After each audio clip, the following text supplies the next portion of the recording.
The Horror in the Museum by H.P. Lovecraft for Hazel Heald. Chapter 1. It was languid curiosity which first brought Stephen Jones to Rogers' Museum. Someone had told him about the queer underground place in the South Wark Street across the river, where waxen things so much more horrible than the worst effigies at Madame Tussaud's were shown, and he had strolled in one April day to see how disappointing he would find it. Oddly, he was not disappointed. There was something different and distinctive here, after all. Of course, the usual gory commonplaces were present.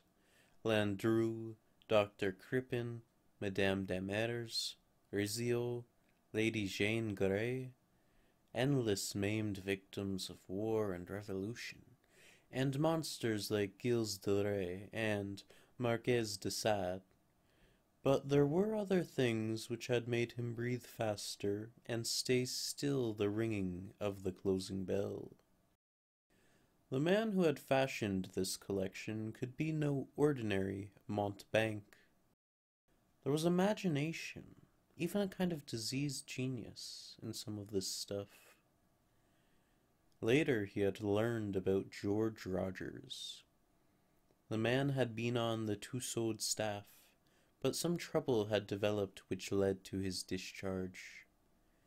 There were aspersions on his sanity and tales of his crazy forms of secret worship, though latterly his success with his own basement museum had dulled the edge of some criticisms while sharpening the insidious point of others. Teratology and the iconography of nightmare were his hobbies, and even he had the prudence to scream off some of his worst effigies in a special alcove for adults only.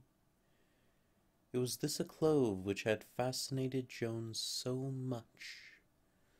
There were lumpish hybrid things which only fantasy could spawn, molded with devilish skill, and colored in a horribly lifelike fashion. Some were the figures of well-known myth, gorgons, chimeras, dragons, cyclops, and all their shuddersome congeners. Others were drawn from darker and more furtively whispered cycles of subterranean legend. Black, formless Sizogu, many-tentacled Cthulhu, Proboscidean Shagnur Fon, and other rumored blasphemies from forbidden books like the Necronomicon, the Book of Ebion, or the Unasprachilian Cultin of Vengeance. But the worst were wholly original with Rogers, and represented shapes which no tale of antiquity have ever dared to suggest. Several were hideous parodies on forms of organic life we know, while others seemed taken from feverish dreams of other planets and other galaxies. The wilder paintings of Clark Ashton Smith might suggest a few, but nothing could suggest the effect of poignant, loathsome terror created by their great size and fiendishly cunning workmanship, and by the diabolically clever lighting conditions under which they were exhibited. Stephen Jones, as a leisurely connoisseur of the bizarre in art, had sought out Rogers himself in the dingy office and workroom behind the vaulted museum chamber, an evil-looking crypt lighted dimly by dusty windows set slit-like and horizontal in the brick wall on a level with the ancient cobblestones of a hidden courtyard. It was here that the images were repaired. Here, too, where some of them had been made. Waxen arms, legs, heads, and torsos lay in grotesque array on various benches, while on high tiers of shelves matted wigs, ravenous-looking teeth, and glassy, staring eyes were indiscriminately scattered. Costumes of all sorts hung from hooks, and in one alcove were great piles of flesh-colored wax cakes, and shelves filled with paint cans and brushes of every description. In the center of the room was a large melting furnace, used to prepare the wax for molding, its firebox topped by a huge iron container on hinges, with a spout which permitted the pouring of melted wax with the merest touch of a finger. Other things in the dismal crypt were less descriable, isolated parts of problematical entities whose assembled forms were the phantoms of delirium. At one end was a door of heavy plank, fastened by an unusually large padlock, and with a very peculiar symbol painted over it. Jones, who had once had access to the dreaded Necronomicon, shivered involuntarily as he recognized that symbol. This showman, he reflected, must indeed be a person of disconcertingly wide scholarship in dark and dubious fields.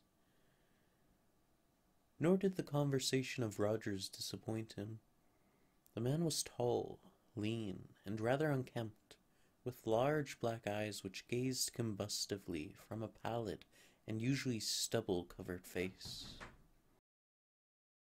He did not resent Jones' intrusion, but seemed to welcome the chance of unburdening himself to an interested person. His voice was of singular depth and resonance, and harbored a sort of repressed intensity bordering on the feverish. Jones did not wonder that many had thought him mad. With every successive call, and such calls became a habit as the weeks went by, Jones had found Rogers more communicative and confidential. From the first there had been hints of strange faiths and practices on the showman's part, and later on these hints expanded into tales, despite a few odd corroborative photographs whose extravagance was almost comic. It was some time in June, on a night when Jones had brought a bottle of good whiskey and plied his host somewhat freely, that the really demented talk first appeared. Before that there had been wild enough stories, accounts of mysterious trips to Tibet, the African interior, the Arabian desert, the Amazon Valley, Alaska, and certain little-known islands of the South Pacific, plus claims of having read such monstrous and half-fabulous books as the prehistoric Narcotic Fragments and the Dull Chants attributed to malign and non-human Lang. But nothing in all this had been so unmistakably insane as what had cropped out that June evening under the spell of the whiskey. To be plain, Rogers began making vague boasts of having found certain things in nature that no one had found before, and of having brought back tangible evidences of such discoveries. According to his bibulous harangue, he had gone farther than anyone else in interpreting the obscure and primal books he studied, and had been directed by them to certain remote places where strange survivals are hidden, survivals of eons and life cycles earlier than mankind, and in some cases connected with other dimensions and other worlds, communication with which was frequent in the forgotten pre-human days. Jones marveled at the fancy which could conjure up such notions, and wondered just what Roger's mental history had been.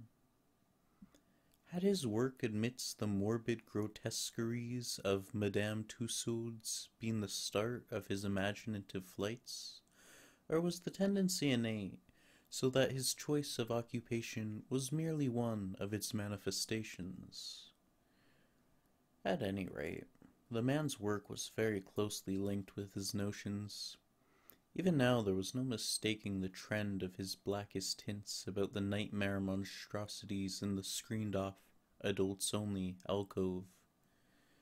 Heedless of ridicule, he was trying to imply that not all of these demonic abnormalities were artificial.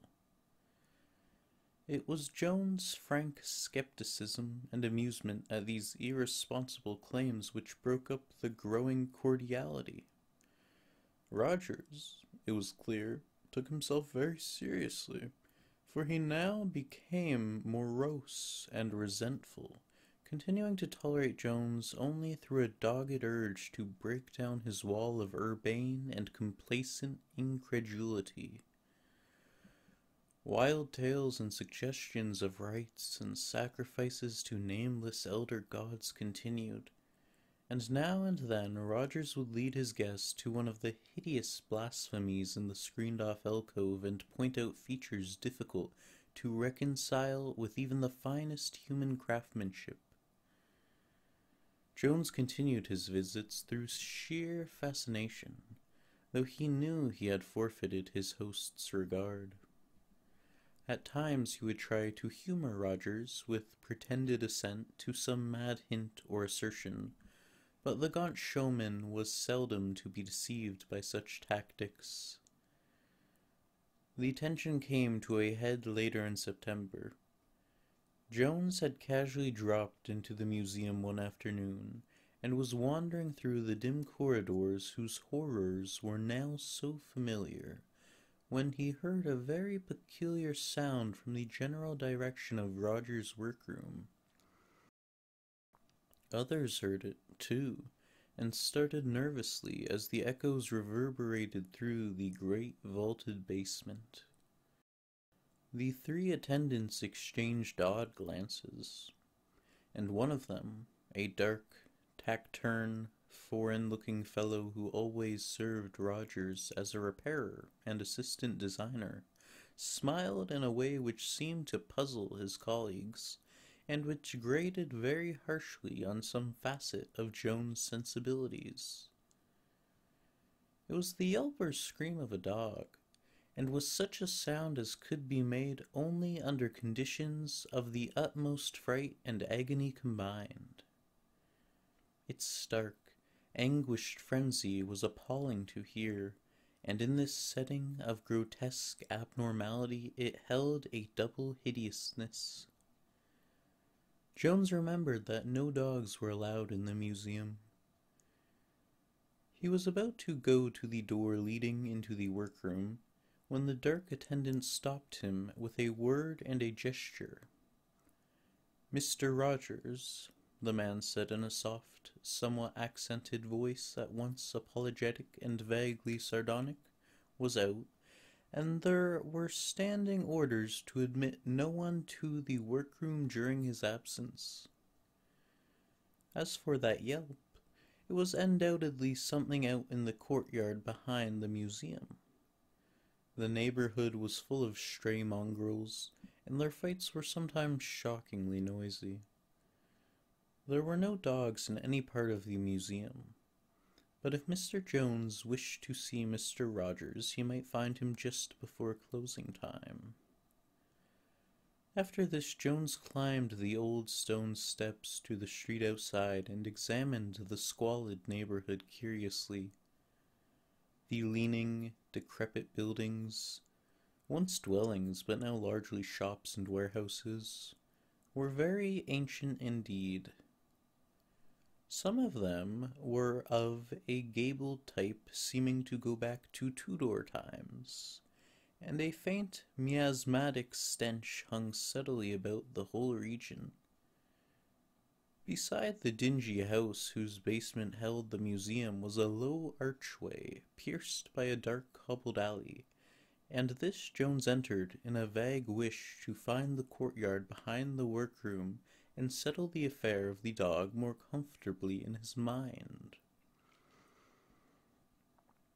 The courtyard was dim in the late afternoon light, hemmed in by rear walls even uglier and more intangibly menacing than the crumbling street facades of the evil old houses. Not a dog was in sight, and Jones wondered how the aftermath of such a frantic turmoil could have completely vanished so soon.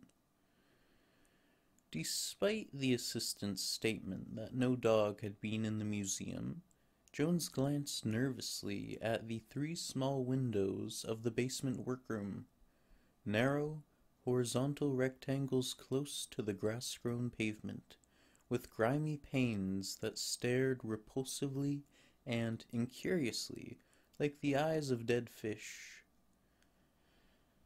To their left, a worn flight of steps led to an opaque and heavily bolted door. Some impulse urged him to crouch low on the damp, broken cobblestones and peer in, on the chance that the thick green shades, worked by long cords that hung down to a reachable level, might not be drawn. The outer surfaces were thick with dirt, but as he rubbed them with his handkerchief, he saw there was no obscuring curtain in the way of his vision.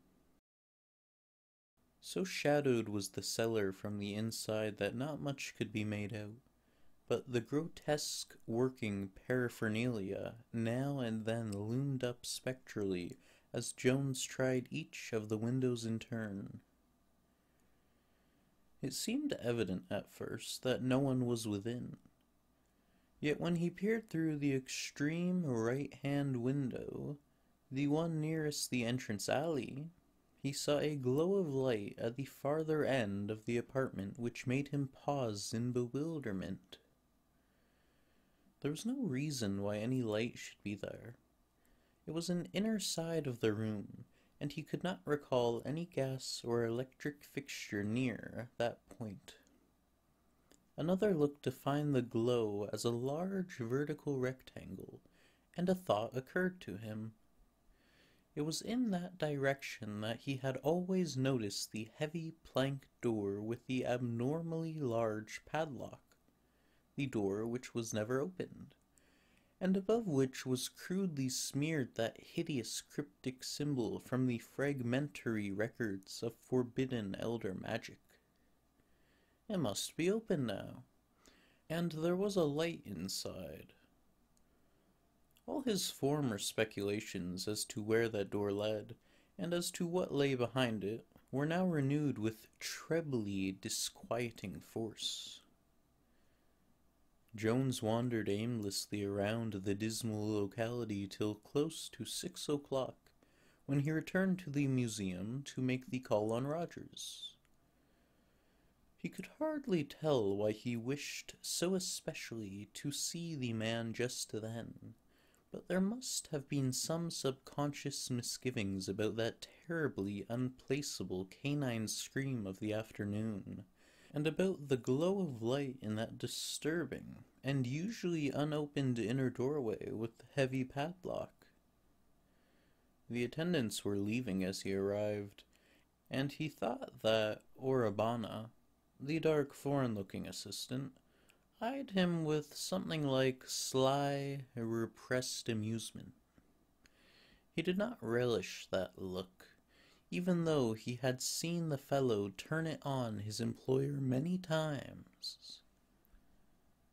The vaulted exhibition room was ghoulish in its desertion, but he strode quickly through it and rapped at the door of the office and workroom. Response was slow in coming, though there were footsteps inside. Finally, in response to a second knock, the lock rattled, and the ancient 6-paneled portal creaked reluctantly open to reveal the slouching, feverish-eyed form of George Rogers. From the first, it was clear that the showman was in an unusual mood. There was a curious mixture of reluctance and actual gloating in his welcome, and his talk at once veered to extravagances of the most hideous and incredible sort. Surviving elder gods, nameless sacrifices, the other than artificial nature of some of the alcove horrors, all the usual boasts, but uttered in a tone of peculiarly increasing confidence. Obviously, Jones reflected, the poor fellow's madness was gaining on him. From time to time, Rogers would send furtive glances towards the heavy, padlocked inner door at the end of the room, or toward a piece of coarse burlap on the floor not far from it, beneath which some small object appeared to be lying. Jones grew more nervous as the moments passed, and began to feel as hesitant about mentioning the afternoon's oddities as he had formerly been anxious to do so. Roger's sepulchrally resonant bass almost cracked under the excitement of his fevered rambling. "Do you remember," he shouted, "what I told you about that ruined city in Indochina where the Chochos lived? You had to admit I'd been there when you saw the photographs, even if you did think I made that oblong swimmer in darkness out of wax. If you'd seen it writhing in the underground pools as I did. Well, this is bigger still. I never told you about this because I wanted to work out the later parts before making any claim. When you see the snapshots, you'll know the geography couldn't have been faked, and I fancy I have another way of proving that it isn't any wax concoction of mine. You've never seen it, for the experiments wouldn't let me keep it on exhibition." The showman glanced queerly at the padlocked door. "It all comes from that long ritual in the 8th narcotic fragment. When I got it figured out, I saw it could have only one meaning. There were things in the north before the land of Lomar, before mankind existed, and this was one of them. It took us all the way to Alaska, and up the Noatak from Fort Morton, but the thing was there as we knew it would be. Great cyclopean ruins, acres of them. There was less left than we had hoped for, but after 3 million years, what could one expect? And weren't the Eskimo legends all in the right direction?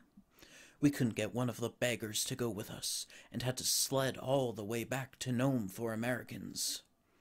Orabana was no good up in that climate. It made him sullen and hateful. I'll tell you later how we found it.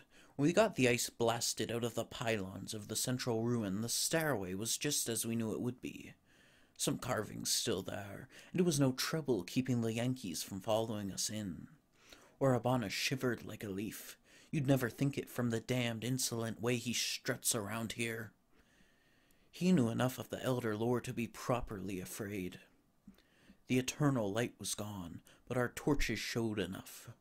We saw the bones of others who had been before us, eons ago, when the climate was warm. Some of these bones were out of things you couldn't even imagine. At the 3rd level down, we found the ivory throne the fragments said so much about, and I may as well tell you it wasn't empty. The thing on that throne did not move, and we knew then that it needed the nourishment of sacrifice. But we didn't want to wake it then. Better to get it to London first. Orabana and I went to the surface for the big box, but when we had packed it, we couldn't get it up the 3 flights of steps. These steps weren't made for human beings, and their size bothered us. Anyway, it was devilish heavy. We had to have the Americans down to get it out. They weren't anxious to go into the place, but of course the worst thing was safely inside the box. We told them it was a batch of ivory carvings, archaeological stuff, and after seeing the carved throne, they probably believed us. It's a wonder they didn't suspect hidden treasure and demand a share. They must have told queer tales around Nome later on, though I doubt if they ever went back to those ruins, even for the ivory throne.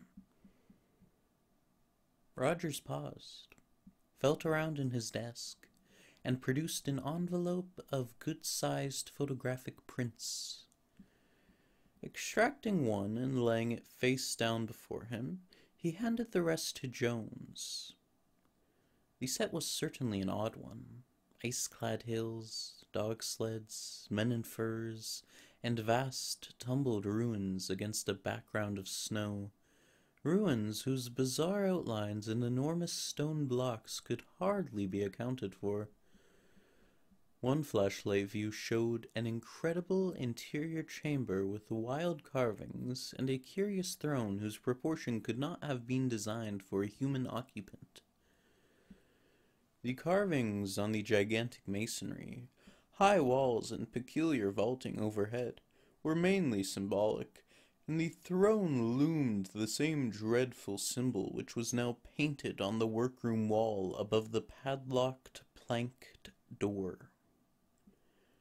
Jones darted a nervous glance at the closed portal. Assuredly, Rogers had been to strange places and had seen strange things. Yet this mad interior picture might easily be a fraud, taken from a very clever stage setting. One must not be too credulous. But Rogers was continuing. Well, we shipped the box from Nome and got to London without any trouble. That was the first time we'd ever brought back anything that had a chance of coming alive. I didn't put it on display because there were more important things to do for it. It needed the nourishment of sacrifice, for it was a god.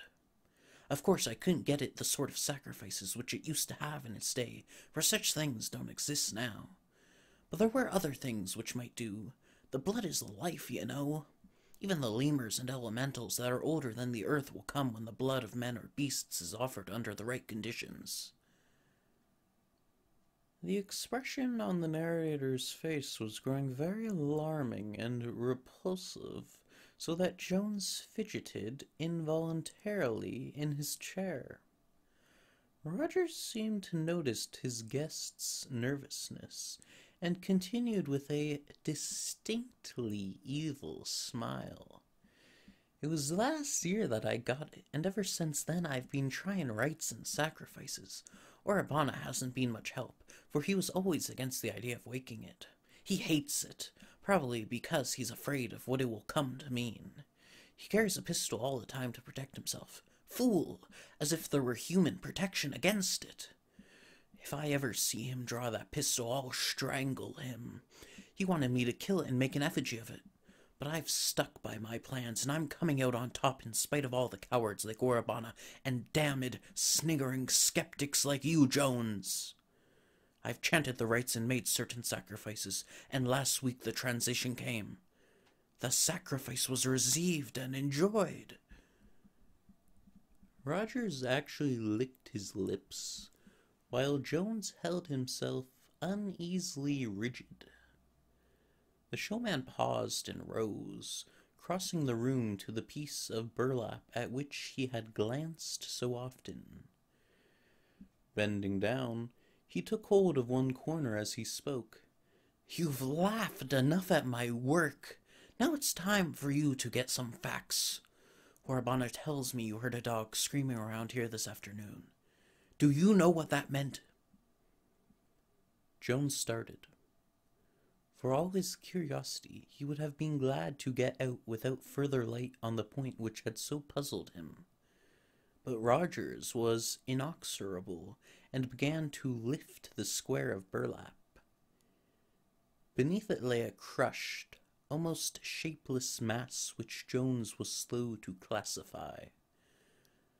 Was it a once living thing which some agency had flattened, sucked dry of blood, punctured in 1,000 places, and wrung into a limp, broken-boned heap of grotesqueness? After a moment, Jones realized what it must be. It was what was left of a dog. A dog, perhaps of considerable size and whitish color. Its breed was past recognition, for distortion had come in nameless and hideous ways. Most of the hair was burned off as by some pungent acid, and the exposed, bloodless skin was riddled by innumerable circular wounds or incisions. The form of torture necessary to cause such results was past imagining. Electrified with a pure loathing which conquered his mounting disgust, Jones sprang up with a cry. "You damned sadist, you madman! You do a thing like this and dare to speak to a decent man!" Rogers dropped the burlap with a malignant sneer and faced his oncoming guest, his words held in unnatural calm. "Why, you fool, do you think I did this? Let us admit that the results are unbeautiful from our limited human standpoint. What of it? It is not human and does not pretend to be. To sacrifice is to merely offer. I gave the dog to it. What happened is its work, not mine. It needed the nourishment of the offering, and took it in its own way. But let me show you what it looks like." As Jones stood hesitating, the speaker returned to his desk and took up the photograph he had laid face down without showing. Now he extended it with a curious look. Jones took it and glanced at it in an almost mechanical way. After a moment the visitor's glance became sharper and more absorbed, for the utterly satanic force of the object depicted had an almost hypnotic effect. Certainly, Rogers had outdone himself in modeling the eldritch nightmare which the camera had caught. The thing was a work of sheer, infernal genius, and Jones wondered how the public would react when it was placed on exhibition. So hideous a thing had no right to exist. Probably the mere contemplation of it, after it was done, had completed the unhinging of its maker's mind and led him to worship it with brutal sacrifices. Only a stout sanity could resist the insidious suggestion that the blasphemy was, or had once been, some morbid and exotic form of actual life. The thing in the picture squatted or was balanced on what appeared to be a clever reproduction of the monstrously carved throne in the other curious photograph. To describe it with any ordinary vocabulary would be impossible, for nothing even roughly corresponding to it has ever come within the imagination of sane mankind. It represented something meant perhaps to be roughly connected with the vertebrates of this planet, though one could not be too sure of that. Its bulk was cyclopean, for even squatted it towered to almost twice the height of Orabana, who was shown beside it. Looking sharply, one might trace its approximations toward the bodily features of the higher vertebrates. There was an almost globular torso, with 6 long, sinuous limbs terminating in crab-like claws. From the upper end, a subsidiary globe bulged forward bubble-like, its triangle of 3 staring, fishy eyes, its foot-long and evidently flexible proboscis, and a distended lateral system analogous to gills, suggesting that it was a head. Most of the body was covered with what at first appeared to be fur, but which on closer examination proved to be a dense growth of dark, slender tentacles or sucking filaments, each tipped with a mouth suggesting the head of an asp. On the head and below the proboscis, the tentacles tended to be longer and thicker, and marked with spiral stripes, suggesting the traditional serpent locks of Medusa. To say that such a thing could have an expression seems paradoxical, yet Jones felt that that triangle of bulging fish eyes and that obliquely poised proboscis all bespoke a blend of hate, greed, and sheer cruelty incomprehensible to mankind because mixed with other emotions not of the world or the solar system. Into this bestial abnormality, he reflected, Rogers must have poured at once all his malignant insanity and all his uncanny sculptural genius. The thing was incredible, and yet the photograph proved that it existed.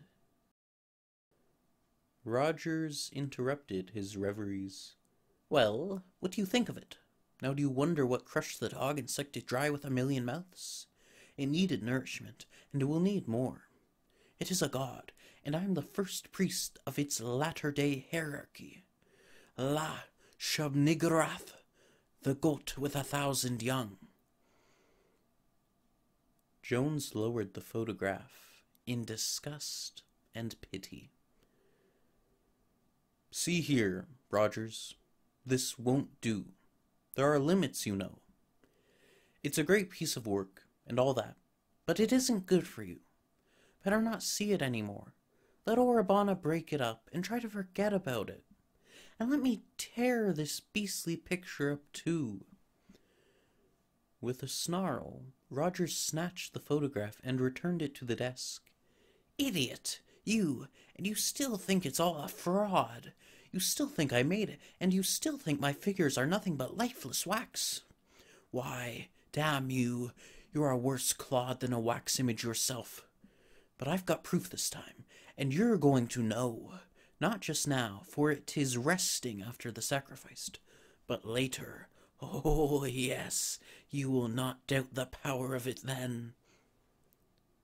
As Rogers glanced toward the padlocked inner door, Jones retrieved his hat and stick from a nearby bench. "Very well, Rogers, let it be later. I must be going now, but I'll call around tomorrow afternoon. Think my advice over and see if it doesn't sound sensible. Ask Orabana what he thinks too." Rogers actually bared his teeth in wild beast fashion. "Must be going now, eh? Afraid after all. Afraid for all your bold talk. You say the effigies are only wax, and yet you run away when I begin to prove that they aren't. You're like the fellows who take my standing bet that they daren't spend the night in the museum.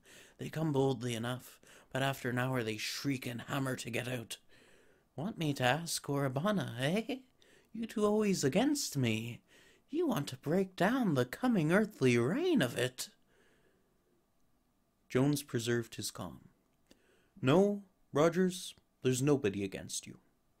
And I'm not afraid of your figures either, much as I admire your skill. But we're both a bit nervous tonight, and I fancy some rest will do us good."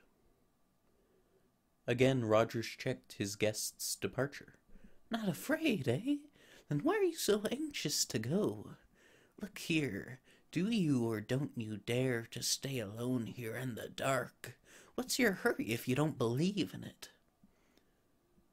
Some new idea seemed to have struck Rogers, and Jones eyed him closely. "Why, I've no special hurry, but what would be gained by my staying here alone? What would it prove? My only objection is that it isn't very comfortable for sleeping. What good would it do either of us?" This time it was Jones who was struck with an idea. He continued in a tone of conciliation. "See here, Rogers. I've just asked you what it would prove if I stayed, when we both know.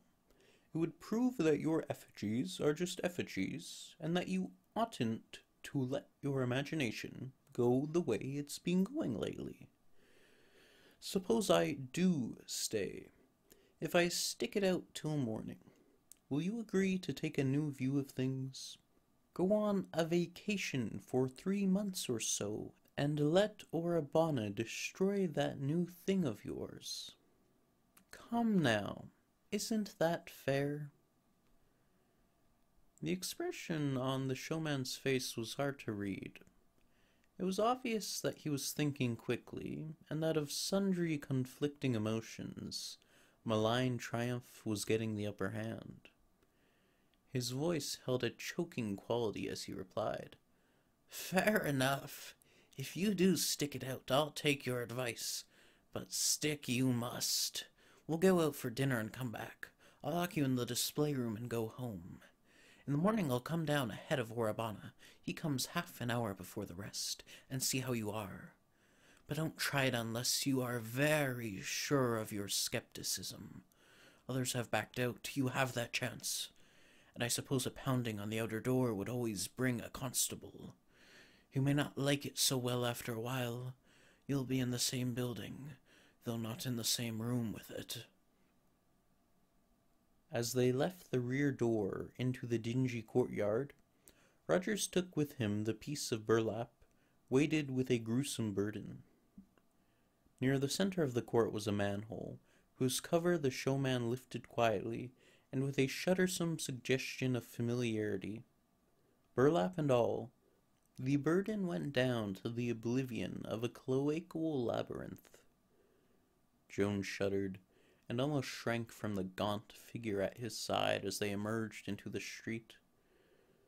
By unspoken mutual consent, they did not dine together, but agreed to meet in front of the museum at 11. Jones hailed a cab, and breathed more freely when he had crossed Waterloo Bridge and was approaching the brilliantly lighted Strand. He dined at a quiet cafe, and subsequently went to his home in Portland Place to bathe and get a few things. Idly he wondered what Rogers was doing. He had heard that the man had a vast, dismal house in the Walworth Road, full of obscure and forbidden books, occult paraphernalia, and wax images which he did not choose to place on exhibition. Orabana, he understood, lived in separate quarters in the same house. At 11 Jones found Rogers waiting by the basement door in Southwark Street. Their words were few, but each seemed taut with a menacing tension. They agreed that the vaulted exhibition room alone should form the scene of the vigil, and Rogers did not insist that the watchers sit in the special adult alcove of supreme horrors. The showman, having extinguished all the lights with switches in the workroom, locked the door of that crypt with one of the keys on his crowded ring. Without shaking hands, he passed out the street door, locked it after him, and stamped up the worn steps to the sidewalk outside. As his tread receded, Jones realized that the long, tedious vigil had commenced. Chapter 2. Later, in the utter blackness of the great arched cellar, Jones cursed the childish naivety which had brought him there. For the first half-hour he had kept flashing on his pocket light at intervals, but now just sitting in the dark on one of the visitors' benches had become a more nerve-wracking thing. Every time the beam shot out, it lighted up some morbid, grotesque object, a guillotine, a nameless hybrid monster, a pasty bearded face crafty with evil, a body with red torrents streaming from a severed throat. Jones knew that no sinister reality was attached to these things, but after that first half-hour, he preferred not to see them. Why he had bothered to humor that madman he could scarcely imagine. It would have been much simpler merely to have let him alone, or to have called in a mental specialist. Probably, he reflected, it was the fellow feeling of one artist for another. There was so much genius in Rogers that he deserved every possible chance to be helped quietly out of his growing mania.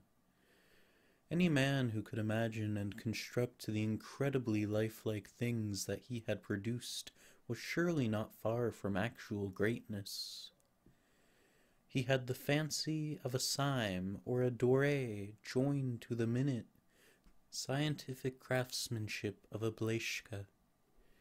Indeed, he had done for the world of nightmare what the Bleshkas, with their marvelously accurate plant models of finely wrought and colored glass, had done for the world of botany. At midnight the strokes of a distant clock filtered through the darkness, and Jones felt cheered by the message from a still surviving outside world. The vaulted museum chamber was like a tomb, ghastly in its utter solitude. Even a mouse would be cheering company, yet Rogers had once boasted that, for certain reasons, as he said, no mice or even insects ever came near the place. That was very curious, yet it seemed to be true. The deadness and silence were virtually complete. If only something would make a sound. He shuffled his feet, and the echoes came spectrally out of the absolute stillness. He coughed, but there was something mocking in the staccato reverberations. He could not, he vowed, begin talking to himself. That meant nervous disintegration. Time seemed to pass with abnormal and disconcerting slowness. He could have sworn that hours had elapsed since he last flashed the light on his watch, yet here was only the stroke of midnight. He wished that his senses were not so preternaturally keen. Something in the darkness and stillness seemed to have sharpened them, so that they responded to faint intimations hardly strong enough to be called true impressions. His ears seemed at times to catch a faint, elusive susurrus which could not quite be identified with the nocturnal hum of the squalid streets outside, and he thought of vague, irrelevant things like the music of the spheres and the unknown, inaccessible life of alien dimensions pressing on our own. Rogers often speculated about such things. The floating specks of light in his blackness-drowned eyes seemed inclined to take on curious symmetries of pattern and motion. He had often wondered about those strange rays from the unplumbed abyss which scintillate before us in the absence of all earthly illumination, but he had never known any that behaved just as these were behaving. They lacked the restful aimlessness of ordinary light specks, suggesting some will and purpose remote from any terrestrial conception. Then there was that suggestion of odd stirrings. Nothing was open, yet in spite of the general droughtlessness, Jones felt that the air was not uniformly quiet. There were intangible variations in pressure, not quite decided enough to suggest the loathsome pawings of unseen elementals. It was abnormally chilly, too. He did not like any of this. The air tasted salty, as if it were mixed with the brine of dark subterranean waters, and there was a bare hint of some odor of ineffable mustiness. In the daytime he had never noticed that the waxen figures had an odor. Even now that half-received hint was not the way wax figures ought to smell. It was more like the faint smell of specimens in a natural history museum. Curious, in view of Roger's claims that his figures were not all artificial. Indeed, it was probably that claim which made one's imagination conjure up the olfactory suspicion. And one must guard against excesses of the imagination. Had not such things driven poor Rogers mad? But the utter loneliness of this place was frightful. Even the distant chimes seemed to come from across cosmic gulfs.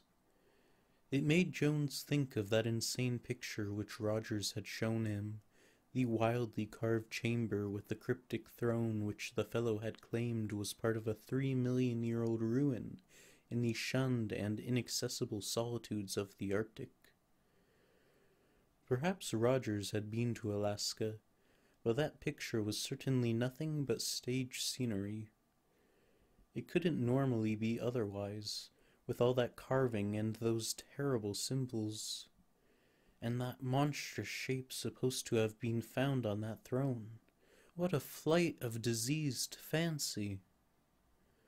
Jones wondered just how far he actually was from the insane masterpiece in wax. Probably it was kept behind that heavy, padlocked plank door leading somewhere out of the workroom. But it would never do to brood about a waxen image. Was not the present room full of such things? Some of them scarcely less horrible than the dreadful It.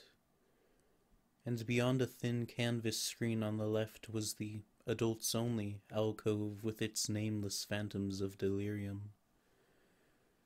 The proximity of the numberless waxen shapes began to get on Joan's nerves more and more as the quarter hours wore on. He knew the museum so well that he could not get rid of their usual images even in the total darkness. Indeed, the darkness had the effect of adding to the remembered images certain very disturbing imaginative overtones. The guillotine seemed to creak, and the bearded face of Landru, slayer of his 50 wives, twisted itself into expressions of monstrous menace. From the severed throat of Madame de Mears, a hideous bubbling sound seemed to emanate, while the headless, legless victim of a trunk murder tried to edge closer and closer on its gory stumps. Jones began shutting his eyes to see if that would dim the images, but found it was useless. Besides, when he shut his eyes, the strange, purposeful patterns of light specks became more disturbingly pronounced. Then suddenly he began trying to keep the hideous images he had formerly been trying to banish. He tried to keep them because they were giving place to still more hideous ones. In spite of himself, his memory began reconstructing the utterly non-human blasphemies that lurked in the obscurer corners, and these lumpish hybrid growths oozed and wriggled toward him, as though hunting him down in a circle. Black Sathogua molded itself from a toad-like gargoyle to a long, sinuous line with hundreds of rudimentary feet, and a lean, rubbery night gaunt spread its wings as if to advance and smother the watcher. Jones braced himself to keep from screaming. He knew he was reverting to the traditional terrors of his childhood, and resolved to use his adult reason to keep the phantoms at bay.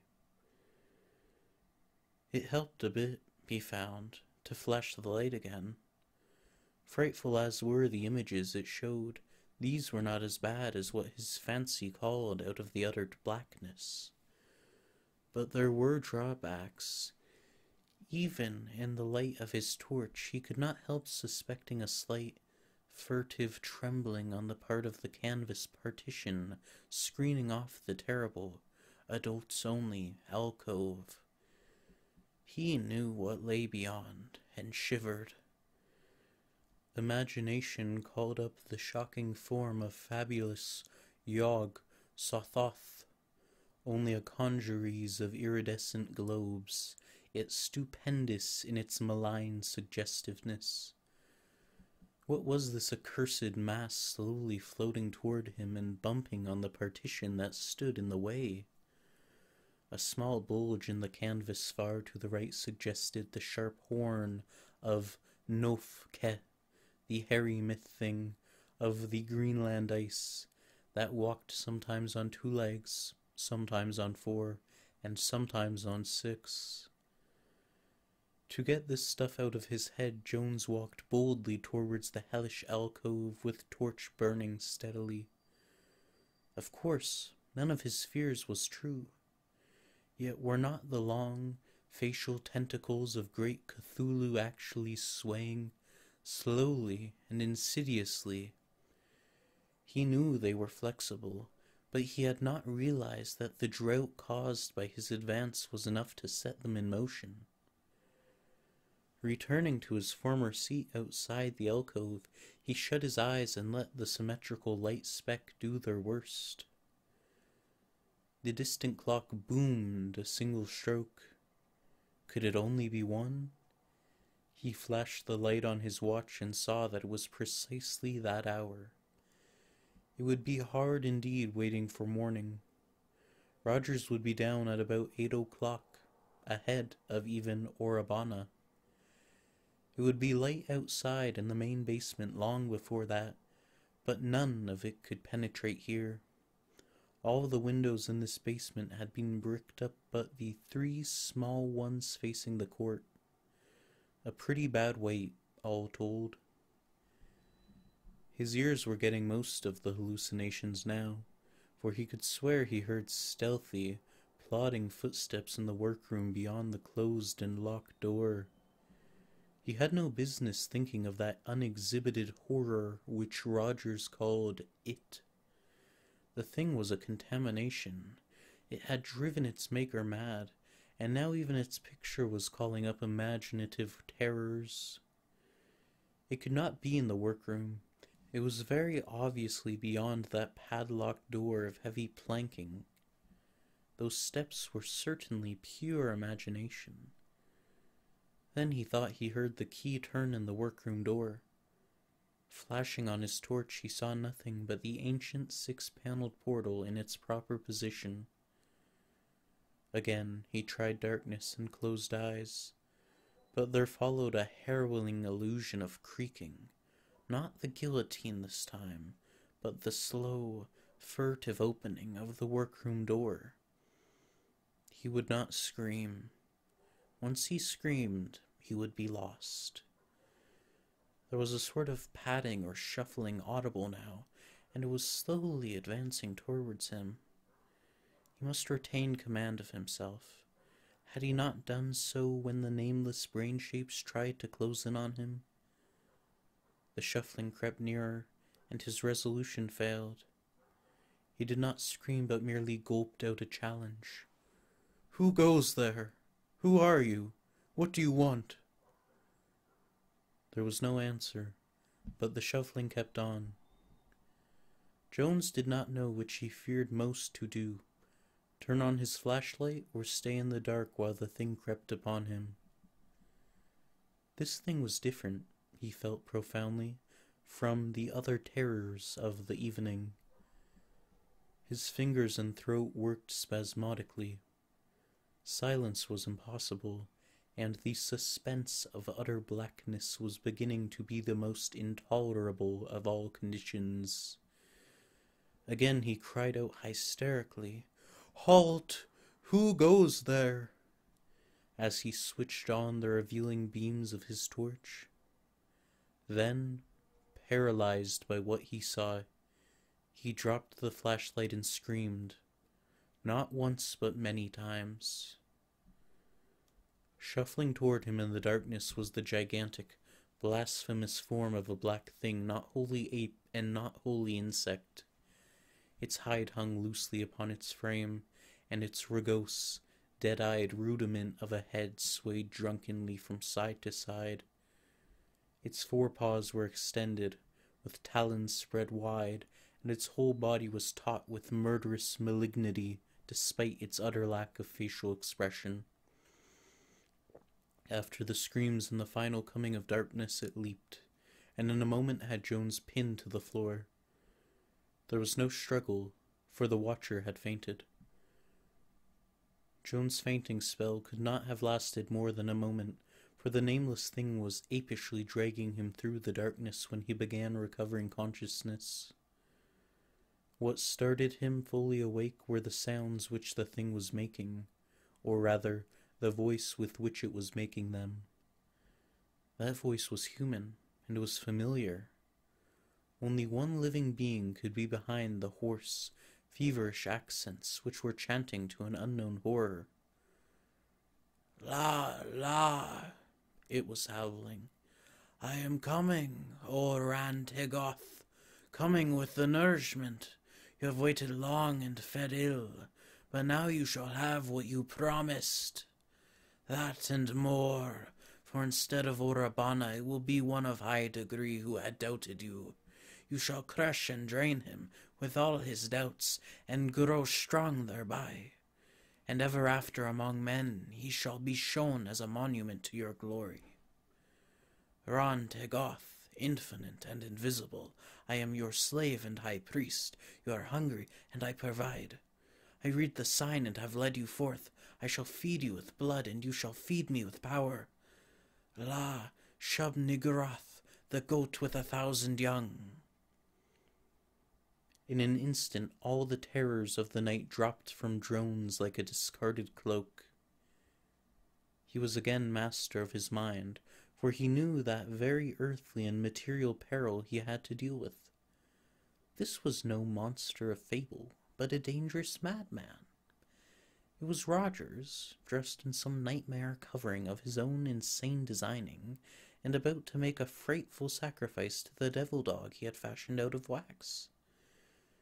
Clearly, he must have entered the workroom from the rear courtyard, donned his disguise, and then advanced to seize his neatly trapped and fear-broken victim.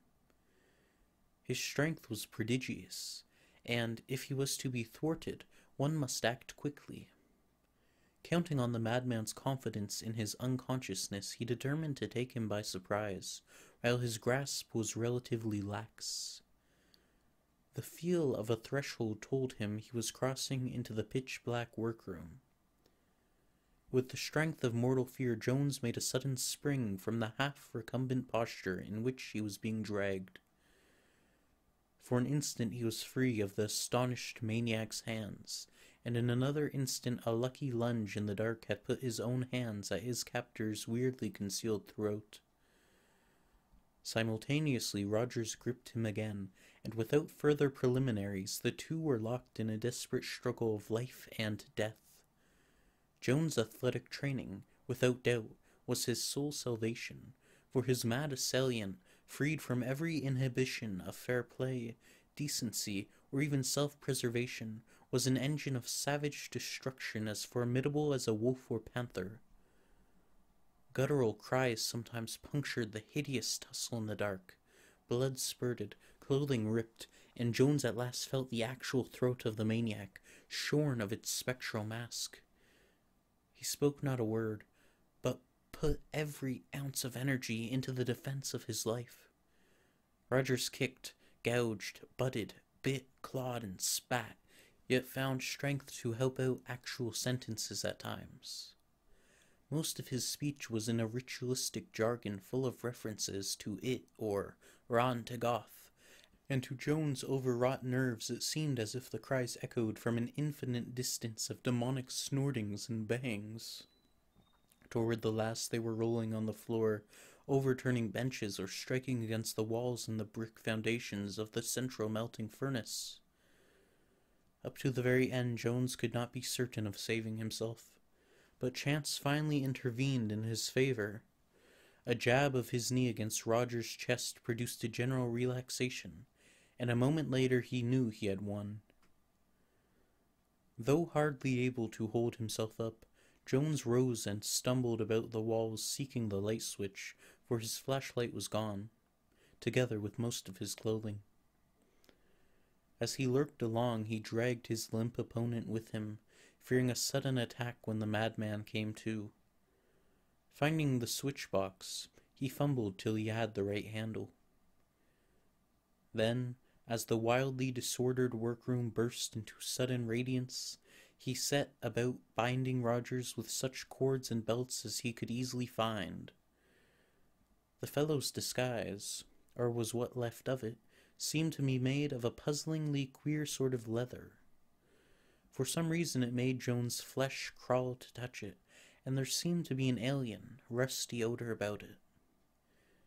In the normal clothes beneath it was Roger's keyring, and this the exhausted victor seized as his final passport to freedom.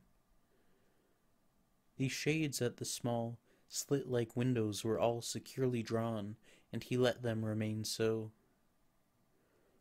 Washing off the blood of battle at a convenient sink, Jones donned the most ordinary-looking and least ill-fitting clothes he could find on the costume hooks.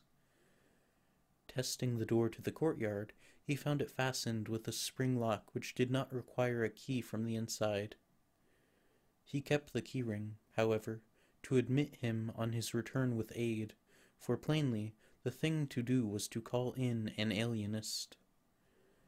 There was no telephone in the museum, but it would not take long to find an all-night restaurant or chemist's shop where one could be had. He had almost opened the door to go when a torrent of hideous abuse from across the room told him that Rogers, whose visible injuries were confined to a long, deep scratch down the left cheek, had regained consciousness. "Fool, spawn of Nothiedik and Ephiluvium of Catan, sons of the dogs that howl in the maelstrom of Azathoth. You would have been scared and immortal, and now you are betraying it and its priest.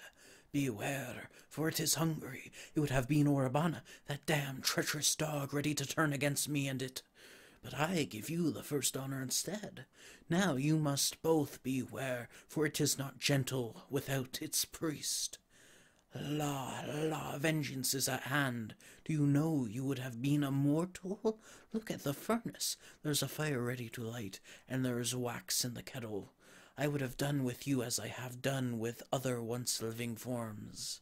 Ha! You, who have vowed all my effigies are waxen, would have become a waxen effigy yourself. The furnace was all ready when it had its fill, and you were like that dog I showed you. I would have made your flattened, punctured fragments immortal. Wax would have done it. Haven't you said I'm a great artist? Wax in every pore, wax over every square inch of you, la. And ever after the world would have looked at your mangled carcass and wondered how I ever imagined and made such a thing. Hi, and Orabana would have come next, and others after him, and thus would my waxen family have grown. Dog, do you still think I made all my effigies? Why not say preserved? You know by this time the strange places I've been to, and the strange things I've brought back. Coward, you could never face the dimensional shambler whose hide I put on to scare you. The mere sight of it alive, or even the full-fledged thought of it, would kill you instantly with fright. La, it waits hungry for the blood that is the life. Rogers, propped against the wall, swayed to and fro in his bonds. See here, Jones. If I let you go, will you let me go? It must be taken care of by its high priest. Orabana will be enough to keep it alive, and when he is finished I will make his fragments immortal in wax for the world to see. It could have been you, but you have rejected the honor. I won't bother you again. Let me go, and I will share with you the power that it will bring me. La, great is Ran to Goth. Let me go, it is starving down there beyond that door, and if it dies, the old ones can never come back. Aye, let me go. Jones merely shook his head, though the hideousness of the showman's imaginings revolted him. Rogers, now staring wildly at the padlocked plank door, thumped his head again and again against the brick wall and kicked with his tightly bound ankles. Jones was afraid he would injure himself, and advanced to bind him more firmly to some stationary object. Writhing, Rogers edged away from him and set up a series of frenetic ululations whose utter, monstrous unhumaneness was appalling, and whose sheer volume was almost incredible. It seemed impossible that any human throat could produce noises so loud and piercing, and Jones felt that if this continued there would be no need to telephone for aid. It could not be long before a constable would investigate, even granting that there were no listening neighbors in this deserted warehouse district. "Weeja, howled the man. Yuka ha boy, Ranto Goth Kuthulu Tangan. Aye, Ranto Goth. The tautly trussed creature, who had started squirming his way across the littered floor, now reached the padlocked plank door and commenced knocking his head thunderously against it. Jones dreaded the task of binding him further, and wished he were not so exhausted from the previous struggle. This violent aftermath was getting hideously on his nerves, and he began to feel the return of the nameless qualms he had felt in the dark. Everything about Rogers and his museum was so hellishly morbid and suggestive of black vistas beyond life. It was loathsome to think of the waxen masterpiece of abnormal genius, which must at this very moment be lurking close at hand in the blackness beyond the heavy, padlocked door. And now something happened which sent an additional chill down Jones's spine, and caused every hair, even the tiny growth on the back of his hands, to bristle with a vague fright beyond classification. Rogers had suddenly stopped screaming and beating his head against the stout plank door, and was straining up to a sitting posture, head cocked on one side as if listening intently for something. All at once a smile of devilish triumph overspread his face, and he began speaking intelligently again, this time in a hoarse whisper contrasting oddly with his former stentorian howling. "Listen, fool, listen hard. It has heard me, and is coming. Can't you hear it splashing out of its tank down there at the end of the runway? I dug it deep, because there was nothing too good for it. It is amphibious, you know. You saw the gills in the picture. It came to the earth from a lead-gray yuggeth, where the cities are under the warm deep sea. It can't stand up in there. Too tall. Has to sit or crouch. Let me get my keys. We must let it out and kneel down before it. Then we will go out and find a dog or cat, or perhaps a drunken man, to give it the nourishment it needs." It was not what the madman said, but the way he said it, that disorganized Jones so badly. The utter, insane confidence and sincerity in that crazed whisper was damnably contagious. Imagination, with such a stimulus, could find any active menace in the devilish wax figure that lurked unseen just beyond the heavy blanking. Eyeing the door in unholy fascination, Jones noticed that it bore several distinct cracks, though no marks of violent treatment were visible on this side. He wondered how large a room or closet lay behind it, and how the waxen figure was arranged. The maniac's idea of a tank and runway was as clever as all his other imaginings. Then, in one terrible instant, Jones completely lost the power to draw a breath. The leather belt he had seized for Roger's further strapping fell from his limp hands, and a spasm of shivering convulsed him from head to foot. He might have known the place would drive him mad as it had driven Rogers, and now he was mad. He was mad, for he now harbored hallucinations more weird than any which had assailed him earlier that night. The madman was bidding him hear the splashing of a mythical monster in a tank beyond the door. And now, God help him, he did hear it. Rogers saw the spasm of horror reach Jones' face and transform it to a staring mask of fear. He cackled. "At last, fool, you believe. At last you know. You hear it and it comes. Get me my keys, fool. We must do homage and serve it." But Jones was past paying attention to any human words, mad or sane. Phobic paralysis held him immobile and half-conscious, with wild images racing phantasmagorically through his helpless imagination. There was a splashing. There was a padding or shuffling, as of great wet paws on a solid surface. Something was approaching. Into his nostrils, from the cracks in that nightmare plank door, poured a noisome animal stench, like, and yet unlike, that of the mammal cages at the zoological garden in Regent's Park. He did not know now whether Rogers was talking or not. Everything real had faded away, and he was a statue obsessed with dreams and hallucinations so unnatural that they became almost objective and remote from him. He thought he heard a sniffing or snorting from the unknown gulf beyond the door, and when a sudden bang, trumpeting noise assailed his ears, he could not feel sure that it came from the tightly bound maniac whose image swam uncertainly in his shaken vision. The photograph of that accursed, unseen wax thing persisted in floating through his consciousness. Such a thing had no right to exist. Had it not driven him mad? Even as he reflected, a fresh evidence of madness beset him. Something, he thought, was fumbling with the latch of the heavy padlocked door. It was patting and pawing and pushing at the planks. There was a thudding on the stout wood, which grew louder and louder.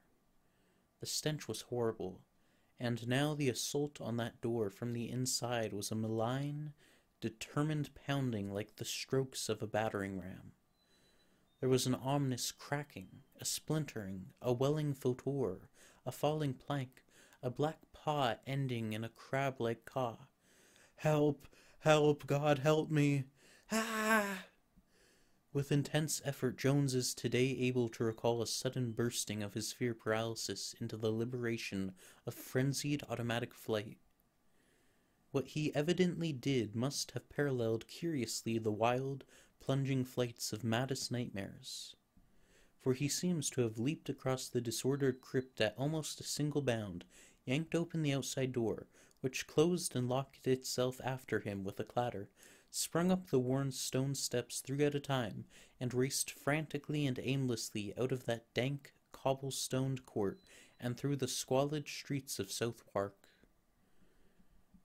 Here the memory ends.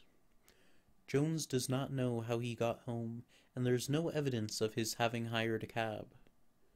Probably he raced all the way by blind instinct, over Waterloo Bridge, along the Strand and Charing Cross, and up Haymarket and Regent Street to his own neighbourhood.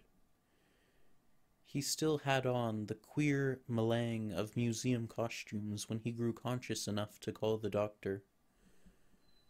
A week later, the nerve specialists allowed him to leave his bed and walk in the open air. But he had not told the specialists much. Over his whole experience hung a pall of madness and nightmare, and he felt that silence was the only course. When he was up, he scanned intently all the papers which had accumulated since that hideous night, but found no reference to anything queer at the museum. How much, after all, had been reality? Where did reality end and morbid dream begin? Had his mind gone wholly to pieces in that dark exhibition chamber, and had the whole fight with Rogers been a phantasm of fever? It would help to put him on his feet if he could settle some of these maddening points. He must have seen that damnable photograph of the wax image called It, for no brain but Rogers could ever have conceived such a blasphemy.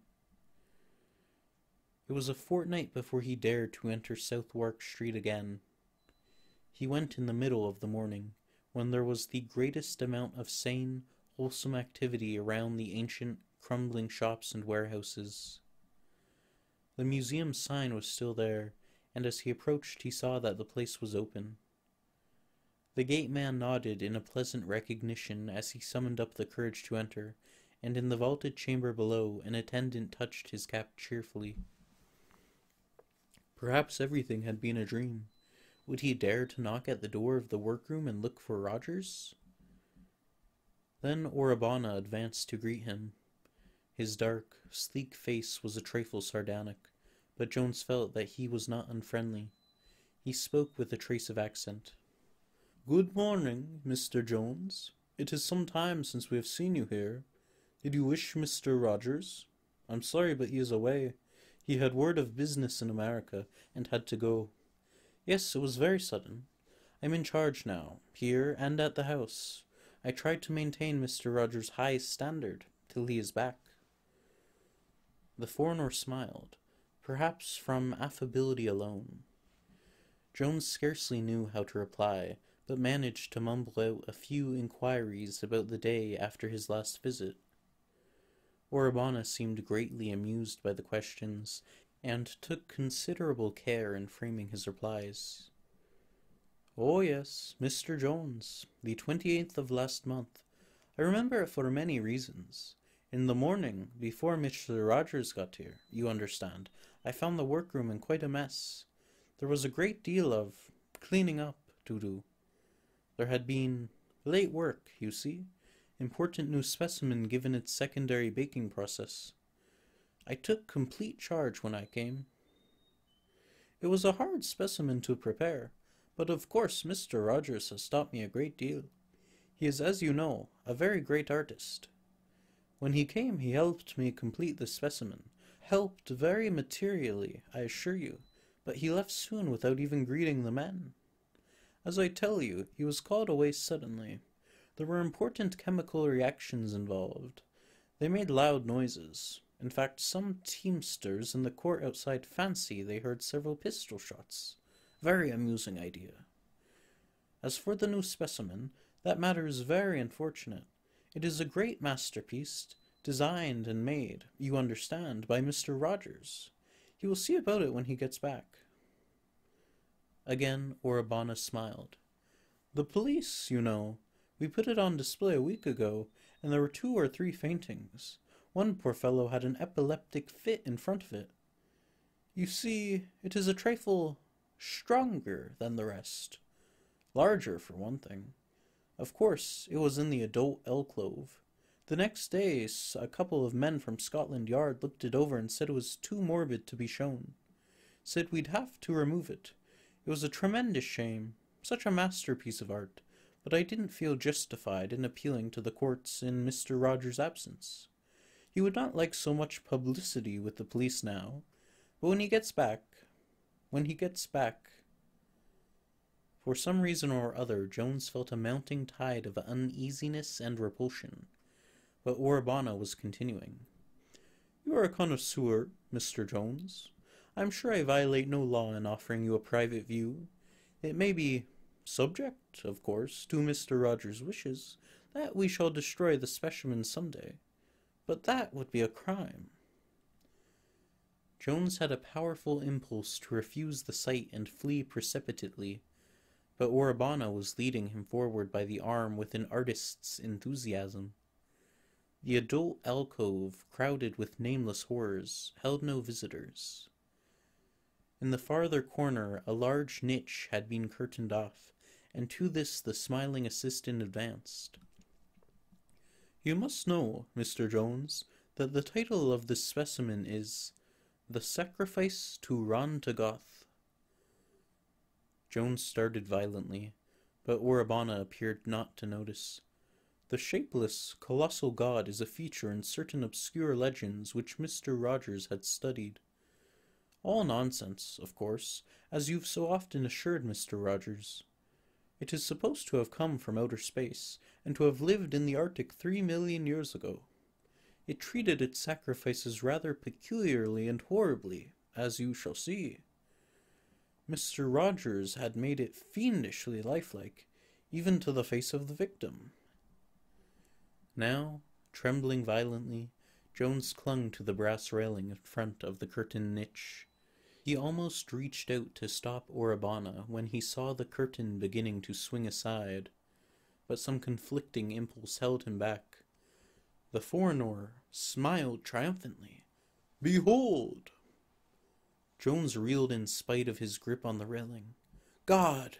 Great God!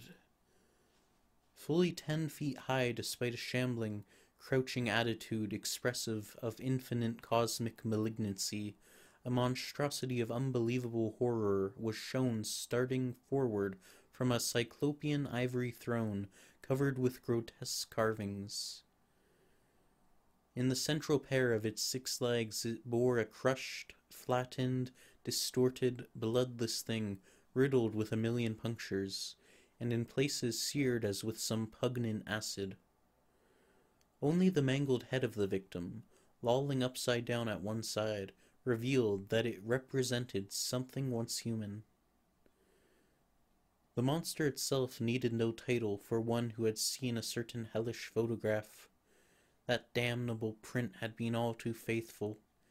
Yet it could not carry the full horror which lay in the gigantic actuality. The globular torso, the bubble-like suggestion of a head, the 3 fishy eyes, the foot-long proboscis, the bulging gills, the monstrous capillation of asp-like suckers, the 6 sinuous limbs with their black paws and crab-like claws. God! The familiarity of that black paw ending in a crab-like claw! Orabana's smile was utterly damnable. Jones choked, and stared at the hideous exhibit with a mounting fascination which perplexed and disturbed him. What half-revealed horror was holding and forcing him to look longer and search out details? This had driven Rogers mad. Rogers, supreme artist, said they weren't artificial. Then he localized the thing that held him. It was the crushed waxen victim's lolling head, and something that it implied. This head was not entirely devoid of a face, and that face was familiar. It was like the mad face of poor Rogers. Jones peered closely, hardly knowing why he was driven to do so. Wasn't it natural for a mad egotist to mold his own features into his masterpiece? Was there anything more that subconscious vision has seized on and suppressed in sheer terror? The wax of the mangled face had been handled with boundless dexterity. Those punctures, how perfectly they reproduced the myriad wounds somehow inflicted on that poor dog. There was something more. On the left cheek one could trace an irregularity which seemed outside the general scheme, as if the sculptor had sought to cover up a defect of his first modeling. The more Jones looked at it, the more mysteriously it horrified him. And then, suddenly, he remembered a circumstance which brought his horror to a head. The night of hideousness, the tussle, the bound madman, and the long, deep scratch down the left cheek of the actual living Rogers.